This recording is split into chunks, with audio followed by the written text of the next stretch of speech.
The Australian Ghost Whisperer with Katerina Legato and James Jennings.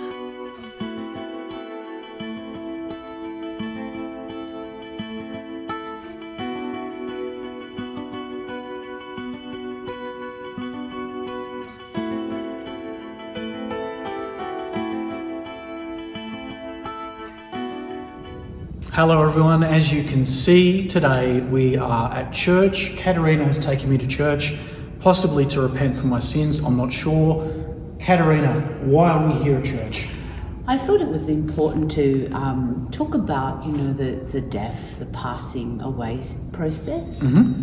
And I love churches, especially when there's no one around. I love coming and sitting and just contemplating. And I feel like churches have so much beautiful energy like this, happy times like baptisms and weddings that are performed, and people, coming every Sunday and, praying, singing. But also, it's for many people, many Christians, it is a place of where, the last place you will come to upon your passing. Sure, yep. And so when this passing happens, it can sometimes be a very sad and tragic for the people that are left behind. Yeah. A lot of tears, incredible grief. Over the years of working with clients, incredible grief and sadness and missing their loved ones. But I wanted to talk about the perspective from the person who's passed. Okay, so we're seeing it from the deceased's point of view. Correct, yeah. And for a deceased person, once they've passed and moved away, the spirit moves out of the physical body, they're no longer attached to the physical body, and they move towards the realm of love and towards God, Jesus, wherever their belief takes them. And because they're moving into these realms of pure love, unconditional love, they no longer feel the pain and suffering that they were feeling when they were alive, especially those few weeks or days before a person passes. It can often be a very emotional time where the actual person is afraid of letting go, afraid of passing away, or what am I going to find on the other side? But once you move out of the dense realms of the physical world, you actually move into this higher frequency. And automatically your spirit feels freed of being encased in this physical body. And so that feeling alone allows the spirit to feel so connected to everything and to all things. And so they just begin to vibrate this frequency of pure love. And even though they may feel that they are stepping away or moving away from the physical world and the physical life that they lived, they also feel this overwhelming peace and love, because their spirits are love. Their spirits are made from the essence of God.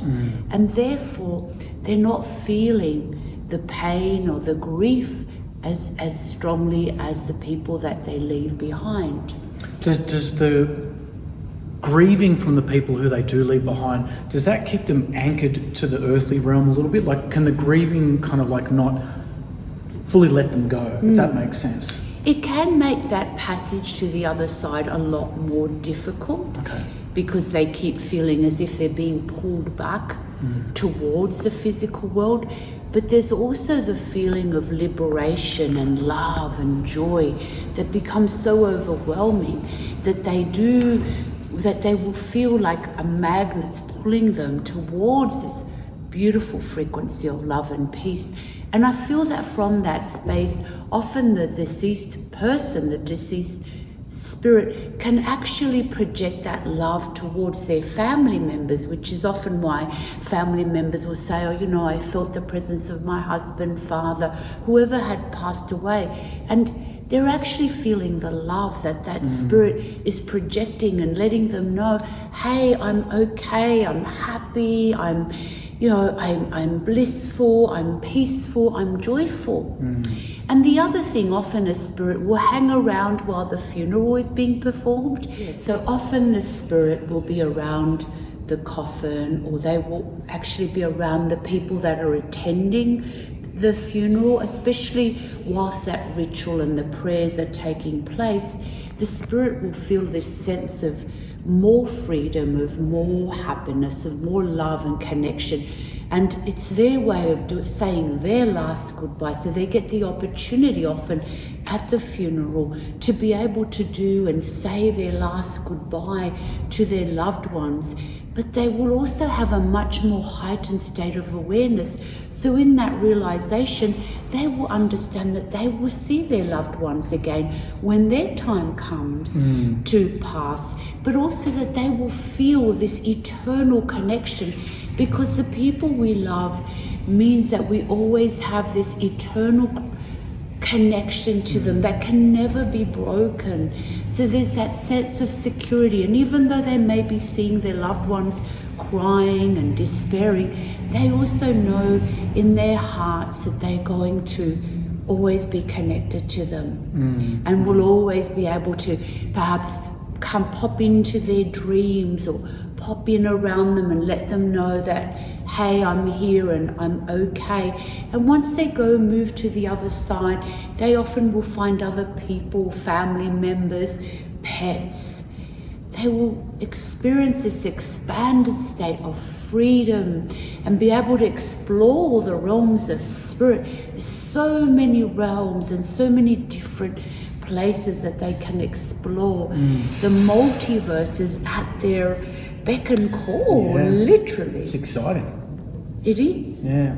And in terms of the energy in churches, because I know you can read energy, so obviously, as you pointed out earlier, you have celebration, joy, grieving, sadness. Does that mean that the energy in churches is typically a little bit off, or is the process of, I guess, prayer and whatever enough to clear it so that there's a positive energy? Like, I know it may differ from church to church, but what's your general opinion? My general opinion, what I always feel, is a sense of peace, that even though there is a lot of grieving and sad moments in a church, I do always feel that there is this presence of God within a church, of Christ, of that beautiful healing energy, and it's quite concentrated, that it actually kind of clears the grief and the sadness away. I always feel a sense of peace. As I said, I love to come to a church and just sit quietly when there's no one here, light a little candle, and just allow wherever my heart takes me. Yeah, wonderful. And because churches are quiet and not near the hustle and bustle of everyday life, do ghosts ever like to hang out in churches? Like, do you find that they can hang around, or is it not really the place that they would gravitate towards? They can. Sometimes if they're confused about their transition and perhaps feeling a little frightened, they may drift towards a church, especially if that was a place of comfort for them when they were in the physical world. So they will actually drift towards a church. And I feel that because, again, there is such an energy of peace and love within a church, that, again, that helps them to heal that fear, that confusion, and can actually help them to transition and make that journey to the other side. Yeah. Lovely. Well, perhaps we should light a little candle before we go and absolutely bring some future blessings.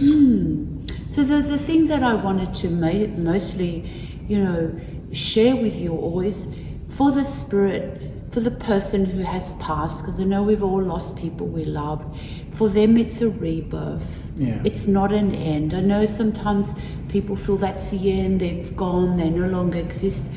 They do exist, and it is an eternal life for them, an eternal existence, and they may choose to come back or not. That's up to them. But it is also a feeling of rebirth for that spirit that is liberated from the physical body. Yeah, Yeah. I recently read something where someone was talking about the concept of, imagine believing that you're born, I'm Bob and I get born and I go work in a shop all my life and I make money and I buy a lot of stuff and most of it I don't need, and then I die and that's the end. Like, that's kind of, if you think about it, I think that's kind of crazy to think that. Like, to think that your essence is just like, my purpose is to be born, work, make money, die, the end. It's kind of a little bit... It's sad that people are not as elevated in their understanding, but also when a person passes, they lose that identity, as that's only the identity that we carry in the physical body. I'm a secretary, I'm a lawyer, we become disconnected from that physical identity because we're no longer part of it. All that remains with us is the love that we have shared, the love of the people that we love, and the wisdom that we've gained in our earthly lives. Yeah, absolutely. It's returning to our higher self. Correct. And our higher self is free of identity politics or hang-ups or all the kind of stuff that you think is important in your human life, which ultimately doesn't mean anything in a larger spiritual sense. It's like baggage we just drop.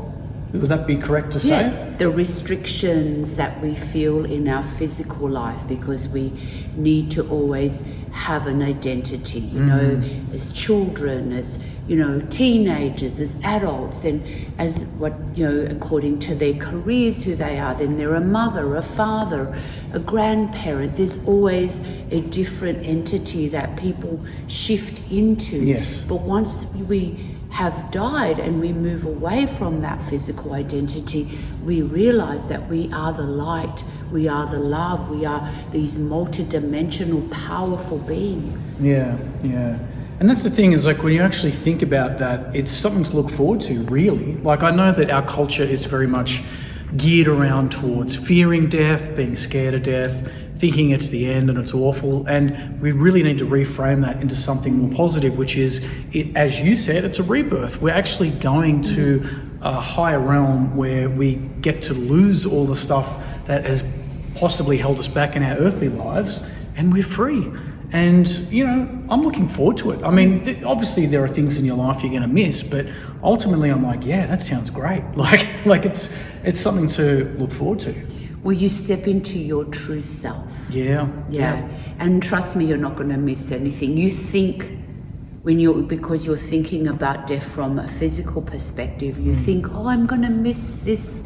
No, you're not going to miss anything really, apart from, that connection to your loved ones, because only love exists within the realms of God. Only love exists. Yeah. Well, is there anything else to add to our episode on death and churches and what's beyond today? Yeah, I just feel, please don't be afraid. I know, of losing someone, and know that it is a rebirth for them and that they will always be loved and cherished on the other side. Yeah, much nicer, more positive way to look at it. Thanks, Kat, for taking me to church and schooling me today. I appreciate it. You're very welcome, James. Okay, I'll go off and do some repenting for my sins, and we'll see you next time. Bye, everybody. I hope this has brought you some peace. If you have recently lost someone or missing someone, I hope this message brings you peace. Know that their love, they exist within you. They're never far away. And please share this message, and see you next time. See you next time. Please like, subscribe, comment, all that good stuff. And we'll see you again. Bye for now. To gain access to private spiritual development classes, guided meditations, and live Q&As with Katerina, please visit www.patreon, that's patreon.com/The Australian Ghost Whisperer.